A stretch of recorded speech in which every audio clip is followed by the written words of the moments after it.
It looks so wrong, but you can't look away. The Legend of Zelda Breath of the Wild. I think at this point, most of us have come across this game at one point or another, and for good reason. It's good. One of the greatest games of all time. It fully got a lot of people into the Zelda series, but also to see open world games in a completely new light. This game single-handedly made me look at so many other open world games and go like, it's just like, wow, this is this is it. A lot of those other games kind of give the illusion of endless possibilities. But at the end of the day, you're kind of just doing the same thing over and over again. It's just kind of in an open map. Whereas with Breath of the Wild, I mean, it's truly endless the amount of possibilities you have in this game. The physics system, your abilities, just the reactionary environment and items and all of that. Pushing a rock does what you expect it to do. Hitting flint with a metal weapon does what you expect it to do. This game made me reevaluate all other games around it. It didn't ruin any of them for me, but every game I play now, in some way, shape, or form, makes me appreciate Breath of the Wild that much more, strangely enough. And it's crazy that a game of this scope, of this magnitude, was a launch title for the Nintendo Switch. I mean, the Switch had a pretty sparse launch, only like 5 games at retail, but Breath of the Wild was the major one. And it's kind of the only one that you really needed. I think Nintendo knew, like, hey, like, as long as we have Zelda at launch day, nothing else really matters. And they were right. I mean, you can sink thousands of hours into this game and never get bored of it. So to have pretty much just this at launch, yeah, that was fine. And it kind of helped define the Nintendo Switch. I mean, it's a home console to go. You can play it on your TV and then you can take it on the go. And what better game to showcase the power of the Switch, being able to play these massive home console games portably, than the greatest open world game of all time up to that point. However, while Breath of the Wild at this point, I think everybody associates with the Nintendo Switch, obviously, that wasn't always meant to be the case. I just want to talk about the journey as a fan throughout the Wii U era and just waiting for this game the entire damn time. So, the Wii U launched in late 2012. Decent enough launch. There was a decent amount to play. You had New Super Mario Bros. U, Nintendo Land, a bunch of third-party games. Third-party games you probably didn't care about or have already played, but third-party games nonetheless. I think everything was at a decent enough quality, and there was some good stuff there, so there was enough to keep you busy. However, after like a month or two, there was nothing on the platform. By January of 2013, I mean, the Wii U was struggling with sales numbers. Pretty much everybody that wanted the thing bought it at launch, and then nothing. And the only games that we knew were coming in 2013 were games that genuinely we didn't really care about. Most of them ended up being good games, but if they weren't games published by Nintendo, I don't think we would really care. Stuff like Lego City Undercover, Wii Fit U, Game & Wario, like, all fine enough games, but like, man, when that was pretty much your entire software lineup that we were looking forward to as Wii U owners, something had to change. So Nintendo held this big Wii U Nintendo Direct. The Direct dreams are made of. People still talk about this Direct to this day. I mean, this was like a legend. We got 3D Mario, Mario Kart, Wind Waker HD, Yarn Yoshi, which later became Yoshi's Woolly World, X, which later became Xenoblade Chronicles X, Shin Megami Tensei Cross Fire Emblem, which later became Tokyo Mirage Sessions. They gave us details about Smash Brothers, Virtual Consoles, system updates, all of that. That sounds pretty good, right? Well, most of this was kind of like, hey, you know, this is coming, and at the very most, they'd show like 10 seconds of gameplay of like Yarn Yoshi.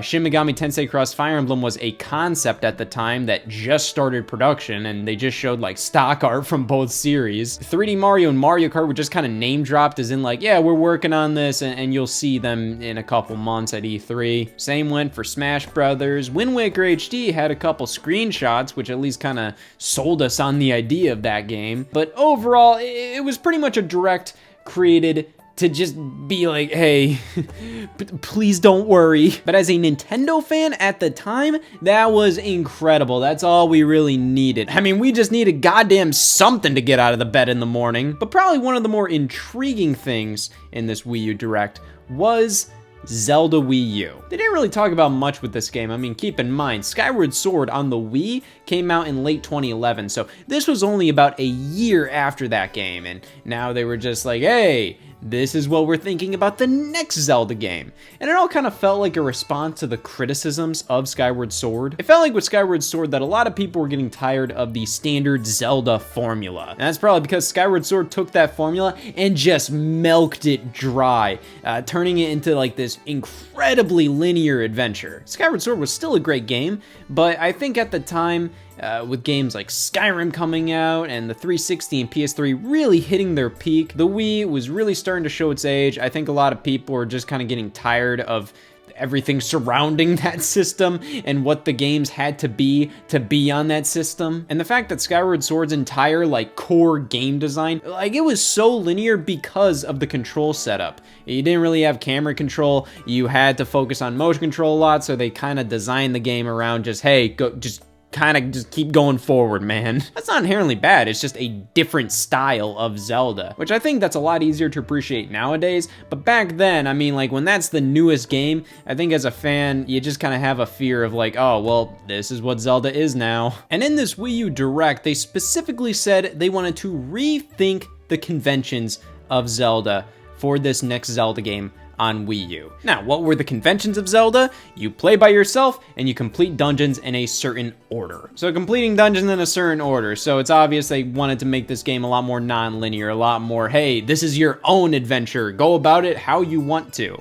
And it's obvious that they wanted to play around with that even earlier than Breath of the Wild, because the game that released in 2013 was A Link Between Worlds on 3DS, and you can complete dungeons in any order in that game. But the play-by-yourself convention kind of makes it sound like, yeah, they were thinking about multiplayer with Zelda Wii U originally. Now, of course, this was early on in the Wii U's life, and that might have referred to, like, Miiverse support, kind of like how in like a Dark Souls game, you can leave messages for players to kind of like point them in the right direction or trick them or just leave messages for the players in general, whatever. Maybe they were looking to do that with Breath of the Wild, I'm not sure. Maybe they were looking to do an online multiplayer mode, a local multiplayer mode, co-op, competitive. I'm not sure. But those are pretty much the only two things we knew about Zelda Wii U in January 2013. Though in addition, they said when they were like testing visuals out on Wii U, they pumped a lot of different Zelda art styles into HD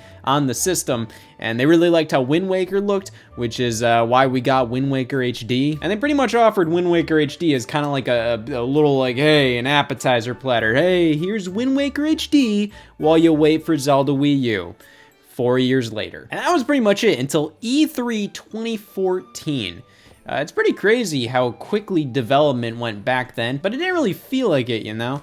Like, that was literally only like a year and a half later, and they genuinely had like a big, juicy amount of stuff to show us. And with that only being a year and a half after they even just say the concept of like, yeah, we're working on Zelda for Wii U, that was only about a year after Skyward Sword release. So these things, like looking back at it all, it's just kind of going like boom, boom, boom, boom, boom, just quick. Nowadays, it feels like when they just announce that a game is like entering development, like we're not gonna see it for like 4 years. But now at E3 2014, they had a decent chunk to show us about Zelda Wii U. And this was all at, in my opinion, one of Nintendo's best E3s. This was kind of like the Wii U's last major roar. I mean, this was in the year of Smash Brothers, so we had that coming out, and we also had Amiibo launching alongside that. Captain Toad Treasure Tracker was announced here, Mario Maker was announced, Splatoon was announced, Kirby and the Rainbow Curse, Yoshi's Woolly World made its first major appearance since that January 2013 Direct. It was phenomenal.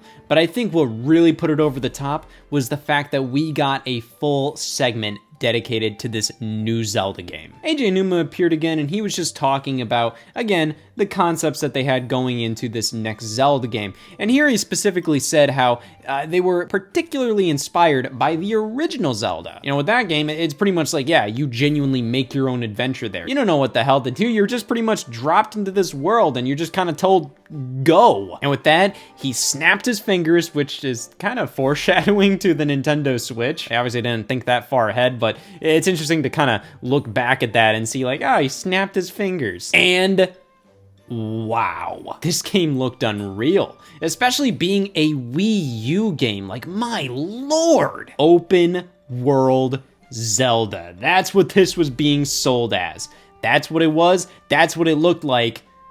Wow. You could see each individual blade of grass. I mean, this looked unbelievable. And then they showed it in action. A guardian, which we didn't know any of this at the time, but it just runs out and chases Link through the field, shooting lasers everywhere. Link jumps off Epona, prepares a guardian arrow, and shoots it at him. And then they show, yeah, this is coming out in 2015. Of course, this was all out of context at the time. We know all of this now, but back then it was kind of like, oh, wow, you know, like, okay. You know, there were robots and stuff in Skyward Sword, but this is incorporating even more the sci-fi mechanical stuff. It's pretty interesting, and thankfully, we didn't have long to wait. It was coming out next year. Okay, before all of that, we at least got a major gameplay demo of the game, which is really crazy to think about. This was at the Game Awards 2014. Near the very end of the show, they played a video of Shigeru Miyamoto and Eiji Aonuma playing the game in this fashion that Nintendo likes to do when they don't really want to show like the game. It's obviously a little too early in development, which, yeah, when you have to frame the gameplay in this fashion and you are saying it is coming out next year, no, it isn't. So yeah, this is the earliest gameplay of Zelda Wii U we've seen, and it definitely looks a little rough here. It's definitely impressive. It's definitely what they're selling us, which is, hey, this is an open world Zelda game. It looks to be running fine, but graphically looks a little rough. It's still obvious they were using some assets from Skyward Sword, and the fact they still weren't confident on showing just, you know, direct feed footage of the game said a lot, though to be fair, this is still pretty early in development. But looking at this footage nowadays, it's just interesting to see this game in this state. Firstly, they're playing it on the Wii U, and they are using the gamepad. And they have this whole ass map system down there, which when you play Breath of the Wild, you have a trope of many Wii U games, which is Link has his own little tablet controller in the game, the Sheikah Slate. It is very obvious that is supposed to represent the Wii U gamepad. And looking at the Game Awards trailer, you can see the parallels between the two. It was supposed to kind of be like, oh man, it's so immersive. Link has a Wii U gamepad, and so do I. I love how one of the main things they focus on in this demo is the fact that, oh, I'm not touching the analog stick while Link is riding Epona, because horse don't run into trees in real life. Okay, that was obviously a bit of a glimpse into how the world of Breath of the Wild would work. They really do think about like, hey, how would this thing react in real life? Yeah, that's how it reacts in-game. Overall, this gameplay demo was really exciting to see at the time, though obviously not as exciting as that initial E3 2014 teaser. It's obvious there were a lot of frame rate dips in this. This game was not even close to being done. It looked good, it looked promising, it looked like they knew what they were doing. However, like, I mean, in hindsight, it's kind of like, yeah, like you weren't gonna hit that 2015 release date. It's pretty funny how in the gameplay demo itself, Aonuma and Miyamoto kind of joke with each other, like, hey, you're working on Star Fox, that's coming out next year, right? Oh yeah, well, Zelda's coming out next year too.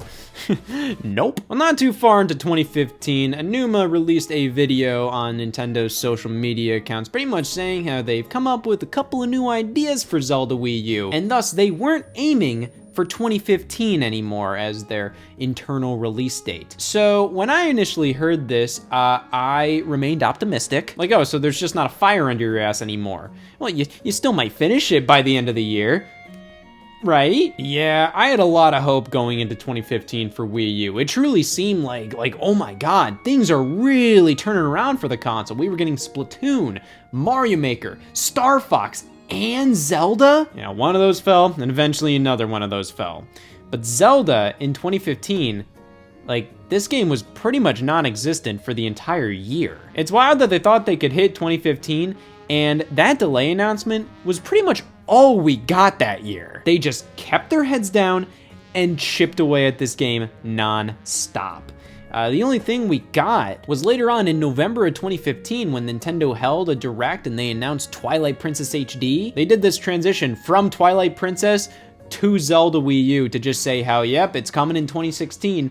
And this little 5-second clip, that's all we got. Though they did say how the Wolf Link amiibo in Twilight Princess HD would work in Zelda Wii U. Now, what would it do? I have no idea, but it did kind of make you speculate, like, okay, what kind of connections does this game have with Twilight Princess HD? Oh, it's pretty strange because Twilight Princess HD launched on like March 4th, 2016, which was basically exactly a year away from Breath of the Wild's actual release date. And yeah, it seems like there's kind of this weird correlation between these Zelda remakes and you know, the mainline game that follows them up, because it kind of felt like there was a similar deal going on with Skyward Sword HD and Tears of the Kingdom, where Skyward Sword HD released, and that also had its own amiibo, and Skyward Sword and Tears of the Kingdom kind of have like similar vibes going with the whole sky thing, so it almost feels like they're trying to link the HD remake that comes out to the next mainline game. But Twilight Princess HD releases, that's all good. 2016, boom, this is the year we get Zelda Wii U. By the way, we still don't have a name for it. Zelda Wii U, that's all we'd call it. Nintendo would always call it, oh, The Legend of Zelda. I'm not calling it that. And we were finally gonna get info about it in 2016. We sure did. It was delayed again. It was 2017 now, only a couple months into 2016. We barely got into this year. We still hadn't seen more content on this game, and yet, boom, it's 2017 now. And it's coming to NX, Nintendo's next home console. So that's another connection this game has with Twilight Princess. Very similar vibe there. How Twilight Princess was delayed enough to the point where it became a Wii launch title in addition to a GameCube game. So what, we couldn't call it Zelda Wii U anymore. This is getting ridiculous. Well, Nintendo announced that at E3 2016, they were pretty much only focusing on Zelda Wii U. That was it. They were just focusing on this game. They weren't gonna have a press conference, Nintendo Direct, nothing like that. They were just gonna show a trailer for Zelda and just do non-stop demos for this game. We got that cool art of Link with the arrow alongside this announcement. But yeah, this was a very depressing time to be a Nintendo fan. It just kind of felt like Nintendo gave up. It felt like there was nothing left. It felt very much like, wow, they got nothing. And keep in mind, we've been talking about Nintendo's next home console for months at this point. All they said was that they would talk about it more in 2016, and every day that passed in 2016, we were like, oh, are they gonna talk about it today? How about now? What about now? They didn't until October. Like every single week, we were like, when is it gonna happen? And they pretty much said E3, nah, we're just gonna talk about Zelda here. And I'm gonna be honest, I just kind of gave up. I was just kind of like, yeah, whatever, it doesn't matter. I remember rumors were floating around before E3 that actually Link would be a kind of a customizable character in this game, which was definitely a controversial topic at the time because I can see both sides. Link was always kind of meant to be an avatar character, as in you would name him. He didn't talk because you were kind of supposed to insert yourself as him in the game. It was supposed to represent you, the player. But at the same time, you know, Link had become a lot more than that, even though many games continued that tradition of letting you name him and all of that. Link was a character. It's Link. Even if you can name him, that's still Link. You're not fooling me. But there's also this rumor going around that there would actually be voice acting in this game, which was another major first for Zelda. There was a lot of discussion around that kind of stuff going into E3. And I remember this art leaked a little bit beforehand showing Link climbing a mountain, revealing that, hey, there's climbing in this game. Even though I believe in the gameplay demo, they did let it slip at some point. They were like, oh yeah, you can climb up there or something like that. It all built up to Nintendo's E3 2016 live stream. I remember this event being really good. Like, I remember like Sony killing it this year. I'm pretty sure Microsoft was also pretty good. Microsoft's E3 events always just blend in for me. Like I barely remember the specifics of each one because they just throw everything in the kitchen sink in theirs. But I will say I don't necessarily remember them ever having a bad E3 throughout the Xbox One generation. I know a lot of people will point at E3 2013, but I will say their presentation and their lineup during that event wasn't actually that bad. I think people misremember how May 2013, when they initially revealed the Xbox One, that was the bad event. The games they showed at E3 2013 were actually quite good. The price reveal of the Xbox One, that was pretty bad. But I'm getting off topic here. With all the doom and gloom surrounding Nintendo, them not revealing their next system, the Wii U just suffering a very slow and painful death, there wasn't much going on the 3DS side of things. Yeah, I was getting kind of bored with Nintendo. I mean, I was still like consuming as much Nintendo stuff as I could, but there was nothing to do, nothing to play. And after Star Fox Zero released in April, like that just put me into depression, man. And around that time, I was playing a lot on my PS4. Uncharted 4 just came out alongside Ratchet and Clank, so I was going through a lot of the PS4 catalog at the time. But I sat down for the Nintendo live stream, and they pulled me back in. The E3 2016 trailer for the newly named The Legend of Zelda Breath of the Wild, which that name was weird when we first heard it. Breath of the Wild, it just sounds stinky. But this trailer truly was incredible. It was something where you truly saw like what made this game so brilliant. And immediately after this, they go into, Treehouse, which was Nintendo's, gameplay live stream dealio. And you just start to see like, wow, like this is what sets this game apart. This game is miraculous. It is incredible. It is so innovative. The trailer was gorgeous, just showing just the beauty of Breath of the Wild's soundtrack and visuals, and showcasing all these new things, voice acting, cooking, climbing, your Sheikah Slate abilities, all of this. It was incredible. And their whole E3 2016 booth was decked out as like a Breath of the Wild theme park. And all the demo stations were just Breath of the Wild, running on Wii U's, which is really weird to see nowadays. Pretty much how like, yeah, everything they were doing at the time involving Breath of the Wild involved Wii U's. Because yeah, this is a Wii U game. Suck it up. So this game won numerous Game of the Show awards at E3 that year, justifiably so. It was incredible.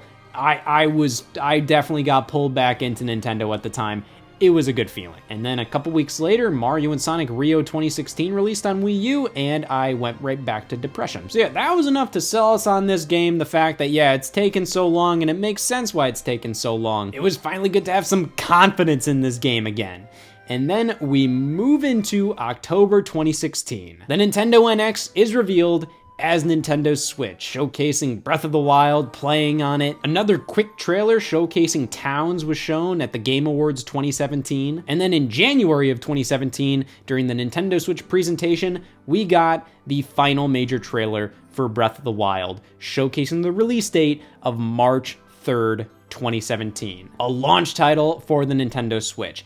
And they revealed that with genuinely one of the greatest video game trailers of all time. At the very least, the best trailer Nintendo's ever put together.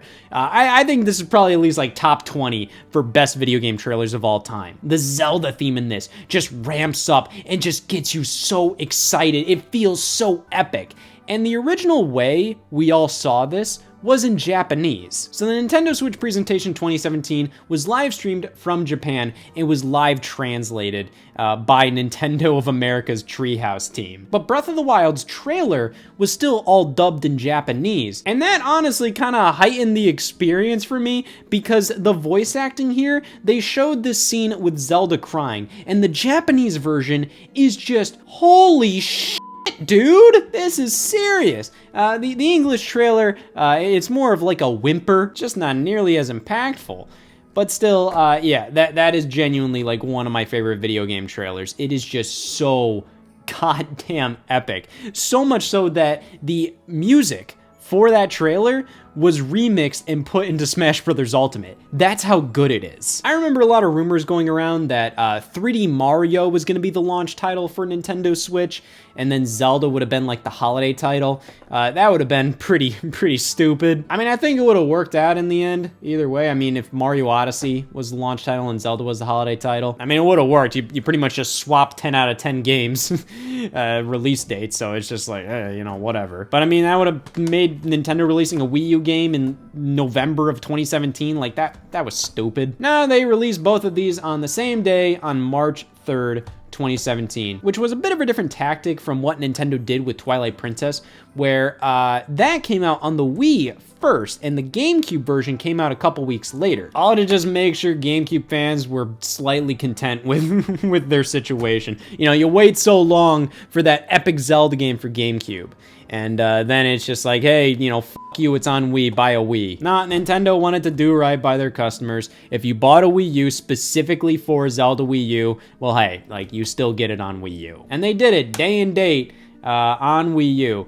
I'm sure they did that because they were just like, just put it out on Wii U and just keep going forward. Don't care. Don't try and do some fancy little marketing technique. It's not gonna matter. It's not gonna matter if the Wii U version comes out a week after the Switch version. Nobody's gonna buy the Wii U version. Actually, people did buy the Wii U version. It sold fairly well for what it was. I gotta be honest. They did a good job here. But yeah, I picked this up on launch day, mainly as a novelty. In fact, this one I bought later on Amazon because I wanted to play it. I have 2 copies of this. This is the one I bought on launch day. It is sealed, and an interesting little thing about, you know, some launch copies of Breath of the Wild on Wii U, it says it supports like all these fancy little controllers. Wii Remote and Nunchuck, Wii Remote plus Classic Controller Pro, just the Wii Remote.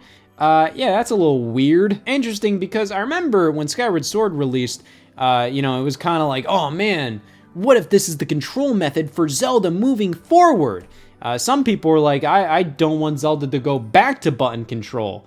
So, you know, hey, maybe Breath of the Wild was meant to have some motion control options. I don't think that's what this meant. I think it was just a misprint. But that would have been a cool little feature of the Wii U version. Instead, the Wii U version of Breath of the Wild is very basic. It doesn't have any Wii U unique features, really. You can play the game on the gamepad, but that's it. The map system on the gamepad, they gutted that thing, mainly because Enuma said around E3 2016, he was just like, yeah, this...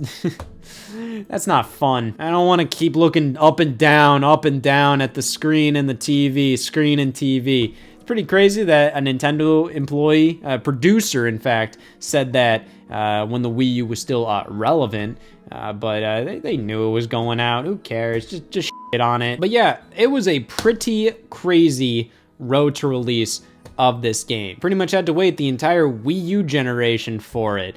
It was announced like only 2 months into it, and it finally released at the very end. This is the last Nintendo published Wii U game. Pretty crazy, but in the end, we didn't have to wait like that crazy long, especially compared to how long we have to wait these days. I mean, you look at Tears of the Kingdom, and that was revealed in E3 2019 with a full-blown trailer. I mean, we saw the full opening cutscene for the game pretty much. And then nearly 4 years later, we finally get it.